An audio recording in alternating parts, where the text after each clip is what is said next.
o pronunciamento.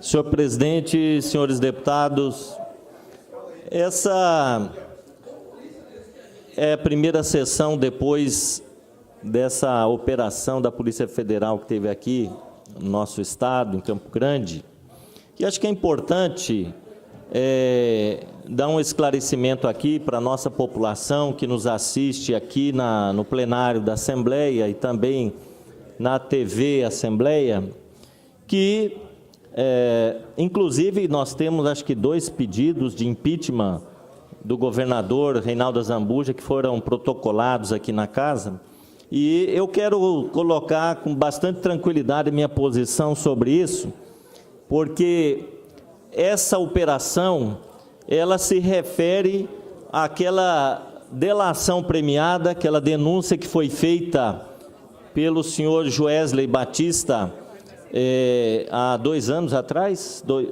um ano atrás, e aquela denúncia foi objeto de uma CPI aqui na Assembleia Legislativa, ouviu inúmeras pessoas, analisou milhares e milhares de documentos, de notas fiscais que nós requeremos aqui da Secretaria da Fazenda do Estado. Nós requeremos, inclusive, também a assessoria de um técnico do Tribunal de Contas, da Secretaria de Fazenda e da própria Assembleia Legislativa para analisar os documentos, e nós apuramos uma série de questões relativas ao não cumprimento dos acordos firmados entre a JBS e o Estado por ocasião da concessão dos incentivos fiscais. Inclusive, houve um bloqueio de bens por parte da JBS para ressarcir o Estado daqueles prejuízos causados pelo não cumprimento dos acordos. Com relação à denúncia de recebimento de propina por parte do governador do Estado, envolvimento de outras pessoas, este processo segue no Superior Tribunal de Justiça e está em segredo de justiça, portanto, nós não temos nenhum fato novo em relação àquela denúncia, àquela delação premiada. Essa operação foi desencadeada a pedido do Ministério Público Federal e ela se refere ainda àquela denúncia que foi feita lá atrás, né? Portanto, nós, aqui na Assembleia Legislativa, inclusive, requeremos, por ocasião daquela CPI, documentos relativos àquela delação premiada, na época do Procurador-Geral da República, que era o Janot, né? Rodrigo Janot, que não nos recebeu, importante dizer isso, né? Não agendou a nossa visita em Brasília. Logo depois assumiu a Procuradora-Geral da República, Raquel Dodge, e nós também requeremos uma audiência, solicitamos uma audiência na Procuradoria-Geral da República para obter maiores informações, uma vez que a nossa CPI estava apurando aquele fato. E também a procuradora Raquel Dodge não marcou uma audiência para nos receber e informou que o processo de investigação seguia junto ao Superior Tribunal de Justiça e estava em segredo de justiça. Portanto, nós tivemos que finalizar, encerrar os trabalhos da CPI aqui na Assembleia Legislativa sem as informações, sem maiores informações a respeito do processo, porque nós fomos impedidos de ter acesso àqueles documentos. O que nós tivemos à época foi o acesso à delação premiada, né? E nós ficamos aí mais com as informações que foram veiculadas, né, pela imprensa do que com documentos oficiais que nós requeremos da Procuradoria-Geral da República. Portanto, o que nós podemos falar aqui hoje sobre esse processo? Que ele continua num processo de investigação no Superior Tribunal de Justiça, porém nós aqui não temos mais nenhuma informação nova sobre o assunto que está sendo veiculado aí na imprensa. Concedo uma parte ao deputado Paulo Sciuff, que também foi membro da CPI aqui da JBS junto comigo, mais o deputado Paulo Correia, mais deputado Flávio Caiate e Eduardo Rocha. Com a palavra, deputado.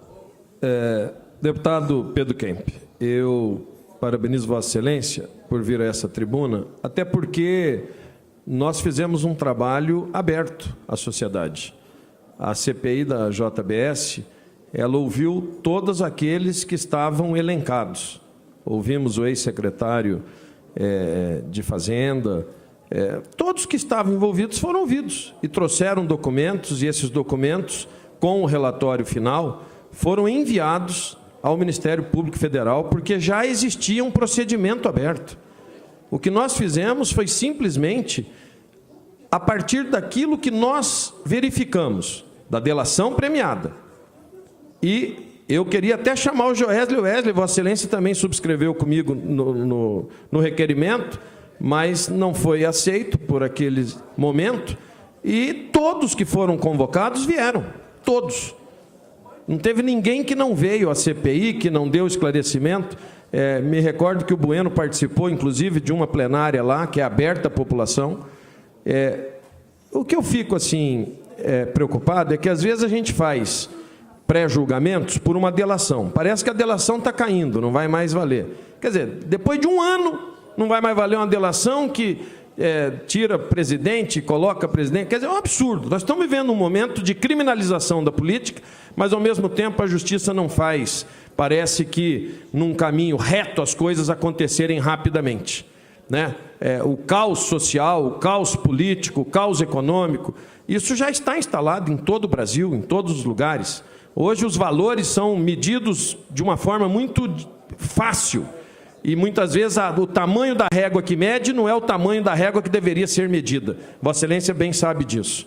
Mas eu quero dizer que Vossa Excelência traz com muita tranquilidade, para que não achem aqui que nós estamos envolvidos ou estamos acobertando, de forma nenhuma. Todos têm o direito de defesa, todos têm o direito de colocar aquilo que realmente sentem, e eu também não teria prurido nenhum em usar a tribuna assim que fosse chamado para falar desse assunto.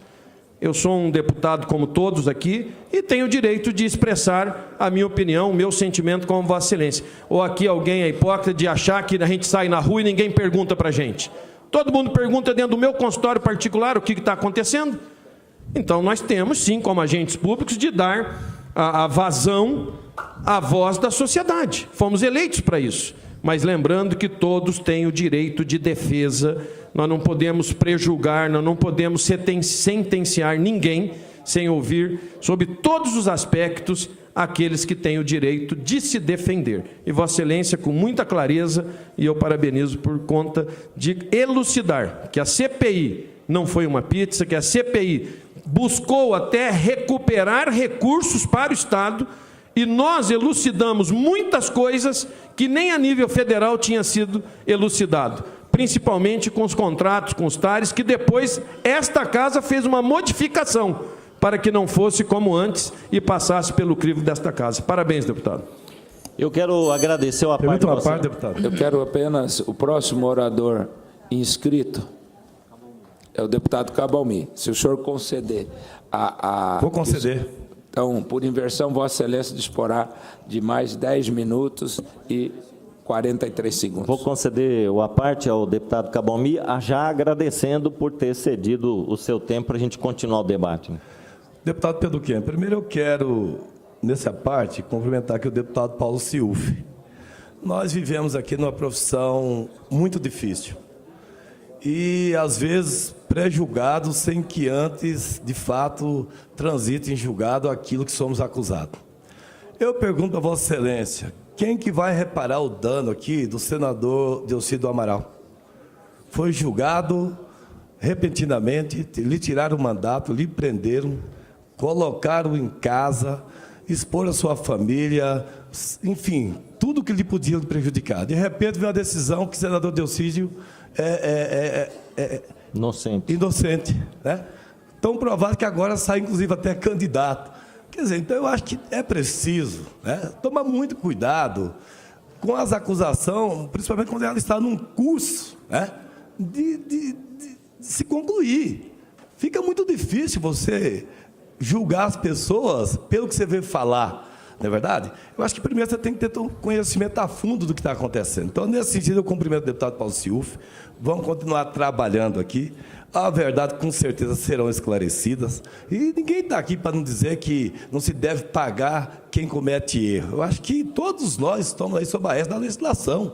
Isso é claro, né? Agora, submeter a um pré-julgamento que depois você não tem como justificar o crime de maldade que você cometeu, eu acho muito ruim. Parabéns. Agradeço, deputado Cabalmi, e quero dizer a Vossa Excelência, também aos meus companheiros de bancada, que eu quero deixar bem clara aqui a minha posição.